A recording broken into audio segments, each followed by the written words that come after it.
마음의 수행을 통해 행복에 이룰 수 있다는 달라이라마의 관점에서 바라본다면 남을 위하려는 동기를 가질수록 극심한 불안을 일으키는 상황에 부딪혀도 두려워하는 일이 줄어들 것이다. 하지만 완전히 남을 위한 일이라고는 할 수 없는 작은 일들에도 이 원칙을 적용할 수 있다. 그럴 때도 한 걸음 뒤로 물러서서 자신에게 남을 해치려는 생각이 없고 자신의 동기가 진실하다고 확신한다면 우리는 크고 작은 상황 속에서도 불안감을 줄일 수 있다. 달라이라마와 이런 이야기를 하고 얼마 지나지 않아서 나는 여러 사람들과 함께 점심을 먹을 기회가 있었다. 그들 중에는 그 지방의 대학에 다니는 청년이 끼어 있었다. 점심을 먹는 동안 누군가 달라이라마와의 대화가 어떻게 진행되고 있느냐고 물어서 나는 불안을 극복하는 문제에 대해 우리가 나눈 대화를 자세히 이야기해 주었다.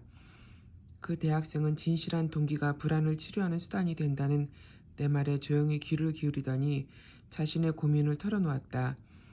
자신은 언제나 고통스러울 정도로 부끄럼을 타고 인간관계 속에서 큰 불안감을 느낀다는 것이었다.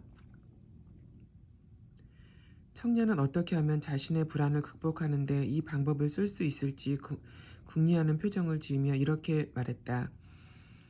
정말 흥미로운 이야기군요. 하지만 친절과 자비심 같은 고상한 동기를 항상 갖고 있기는 무척 힘들 것 같습니다. 나는 그의 말에 동의하지 않을 수 없었다. 맞는 말인 것 같군요. 곧 대화는 다른 주제로 넘어갔고 이윽고 우리는 점심 식사를 마쳤다.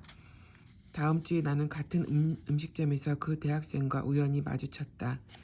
그 청년은 활기찬 모습으로 내게 다가와 말했다. 지난번에 우리가 동기와 불안에 대해 말했던 걸 기억하세요? 그때 선생님이 말씀하신 방법을 한번 시도해 봤는데 정말 효과가 있더라고요. 백화점에서 일하는 여자가 있는데 난 백화점에 갈 때마다 그녀를 보러 가곤 했어요. 난 언제나 그녀에게 밖에서 만나자고 말하고 싶었지만 그녀를 모르는 상태였고 무엇보다 그때마다 너무 부끄럽고 불안한 생각이 들었어요. 그래서 그녀에게 감히 말도 못 붙였거든요. 그런데 며칠 전에 다시 그 백화점에 갔는데 이번엔 내가 그녀에게 밖에서 만나자고 말하려는 동기를 생각하기 시작했어요. 내 동기는 물론 그녀와 데이트를 하고 싶다는 것이었지요. 하지만 그 바탕에는 단지 내가 사랑할 수 있고 나를 사랑해줄 사람을 발견했으면 하는 바람이 있었지요. 이런 생각을 하면서 난 내 바람이 잘못된 것이 아니며 내 동기가 진실하다는 걸 깨달았어요. 나는 그녀와 나 자신에게 해를 끼치기를 원하지 않았고 단지 좋은 일이 생기기만을 바라고 있었어요. 이 점을 가슴에 새기며 두세 번 다시 생각하자 어쩐지 기운이 솟는 것 같았어요. 결국 그 생각은 그녀에게 말을 붙일 수 있는 용기를 주었어요. 내 심장은 여전히 세차게 뛰었지만 적어도 용기를 내어 그녀에게 말을 걸 수 있었고 그래서 지금 기분이 아주 좋아요. 내가 말했다. 그 말을 들으니 기쁘군요. 그래서 어떻게 되었죠? 알고 보니 그녀에겐 이미 오랫동안 사귀고 있는 남자친구가 있었어요. 조금 실망스러웠지만 지금은 괜찮아요. 내가 부끄러움을 극복할 수 있어서 기쁠 뿐이에요. 그 일을 통해 난 깨달았어요. 내 동기에 잘못이 없다는 확신이 있고 그 사실을 명심한다면 다음에 똑같은 상황이 닥치더라도 다시 용기를 낼 수 있으리란 걸 말이죠. 건강한 의미의 자부심은 우리의 목표를 이루는데 매우 중요한 요소다. 그 목표가 학위를 따는 것이든 사업에 성공하는 것이든 만족스러운 인간관계를 갖는 것이든 더욱 행복해지기 위해 마음을 수련하는 것이든 상관없이 이 말은 진실이다. 자부심이 부족하면 우리는 앞으로 나아가거나 도전하지 않을 것이고 심지어 목표를 추구하면서 겪게 되는 어느 정도의 위험도 감수하지 않으려고 할 것이다. 지나친 자부심도 똑같이 위험할 수 있다. 자신이 가진 능력과 업적에 대해 과장된 느낌을 갖고 사는 사람들은 현실이 드러나고 이상화된 자신의 모습을 세상이 인정하지 않을 때마다 끊임없이 좌절하고 실망하고 분노할 수밖에 없다. 그리고 이상화된 자기 이미지에 맞게 살지 못할 때 늘 불안한 마음을 갖고 우울증에 빠질 것이다. 게다가 그들이 갖고 있는 대단한 자기 이미지는 종종 거만한 태도로 발전해 다른 사람들은 거리감을 느끼게 되고 결국 이들은 만족스러운 인간관계를 맺을 수가 없다. 마침내 자신의 능력에 대한 과대평가는 그를 위험한 상황으로 몰아갈 수 있다. 매그넘 포스라는 영화에서 감사관 더티 해리 칼라하는 악당이 거들먹거리는 꼴을 보면서 참으로 철학적인 말투로 이렇게 말한다. 인간은 언젠가 자신의 한계를 깨닫게 되지. 서양의 정신치료 이론가들은 너무 낮거나 높은 자부심은 둘 다 인간의 자기 이미지에 혼란을 가져온다고 여겨왔다. 그리고 이런 혼란의 뿌리를 어린 시절의 가정교육에서 찾으려고 했다. 많은 이론가들은 초라하거나 과장된 자기 이미지는 동전의 양면이라고 생각한다. 예를 들어 과장된 자기 이미지는 마음 깊은 곳에서 느끼는 스스로에 대한 불안감과 부정적인 생각을 무의식적으로 방어할 때 생긴다는 것이다. 특히 심리 분석의 측면에서 연구하는 정신치료사들은 어떻게 자기 이미지의 왜곡이 일어나는가에 대해 꽤 자세한 이론을 세웠다. 그들은 인간이 환경으로부터 받아들인 정보를 내면화하면서 자기 이미지가 만들어지는 과정을 설명한다. 그 설명에 따르면 사람들은 어린 시절에 부모님이 자신에게 보내는 분명하거나 암시적인 메시지를 받아들이면서 자신이 누구인지 점차 깨닫게 된다. 그리고 어린 시절에 자신의 보호자와 건강하고 교육적인 관계를 갖지 못할 때 자기 이미지의 비틀림이 일어날 수 있다. 자기 이미지의 혼란이 삶에서 중대한 문제를 일으킬 만큼 심각할 때 많은 사람들이 정신치료사를 찾아간다. 환자의 과거에서 실마리를 찾으려고 노력하는 정신치료사들은 어린 시절에 맺은 관계가 잘못됨으로써 문제가 생긴다고 여기고 환자에게 그것을 이해시키는데 치료에 초점을 맞춘다.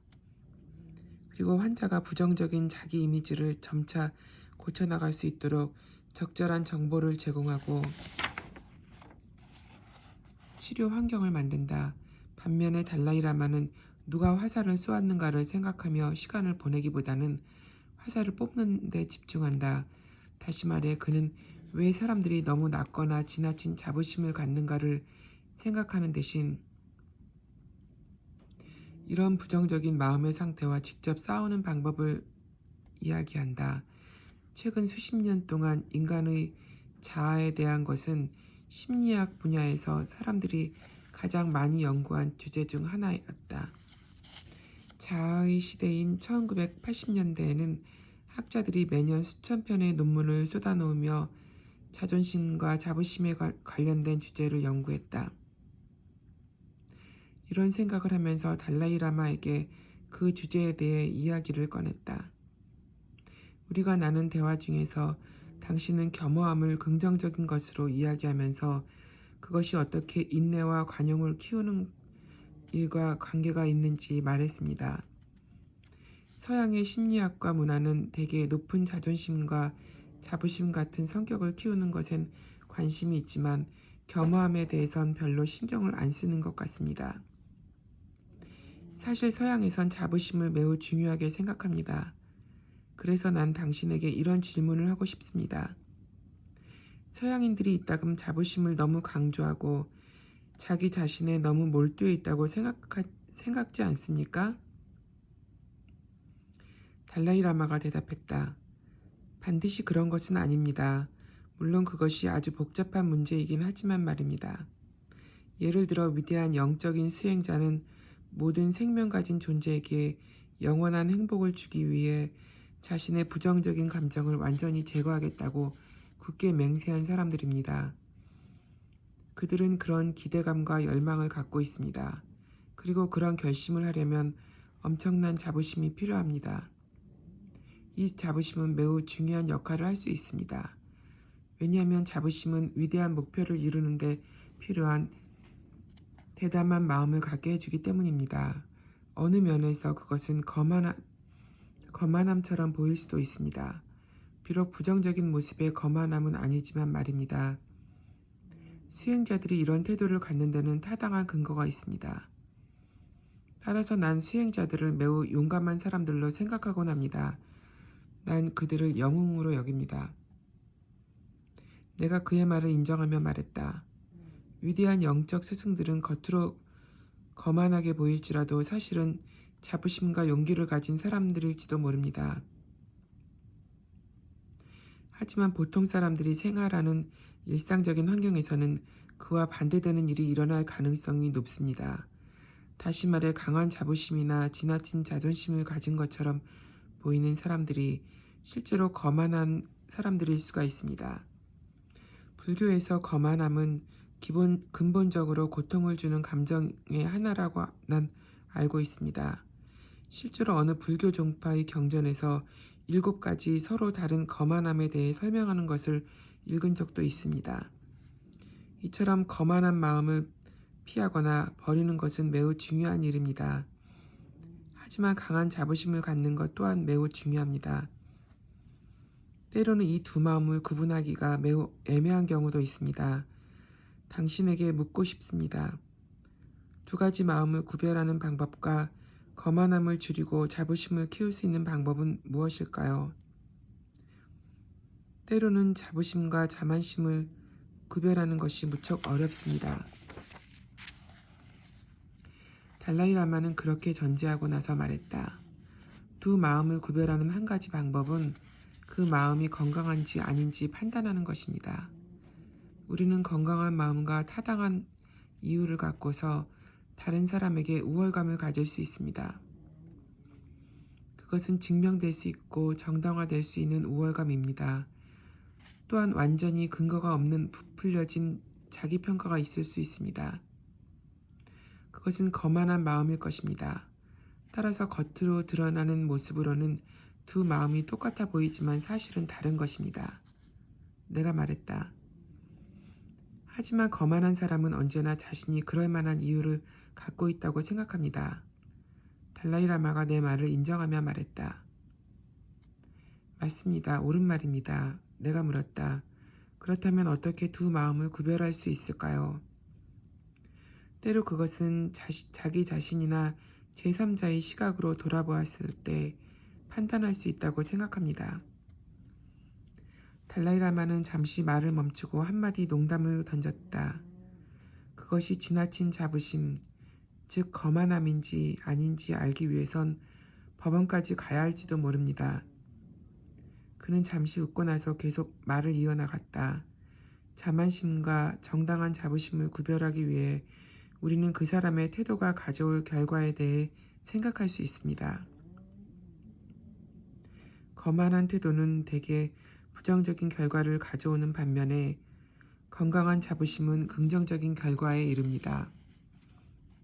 여기서 우리는 자부심에 대해 생각하면서 자아가 무엇인지 살펴볼 필요가 있습니다. 나는 자아를 2가지로 나눌 수 있다고 생각합니다. 첫 번째 자아, 즉 에고는 오직 자신의 이익과 이기적인 욕망에만 관심이 있을 뿐 다른 사람의 행복에 대해선 전혀 관심이 없습니다. 또 다른 종류의 에고, 즉 참된 자아는 다른 사람에게 진정한 관심을 갖고 봉사하려는 소망에 바탕을 두고 있습니다. 타인에게 봉사하려는 바람을 이루기 위해선 참 자아에 대한 강한 의식과 자부심이 필요합니다. 이런 자부심은 긍정적인 결과를 가져옵니다. 내가 말했다. 앞에서 당신은 거만함이나 자만심을 줄이는데 도움이 되는 한 가지 방법이 자신의 고통을 깊이 생각하는 것이라고 말했습니다.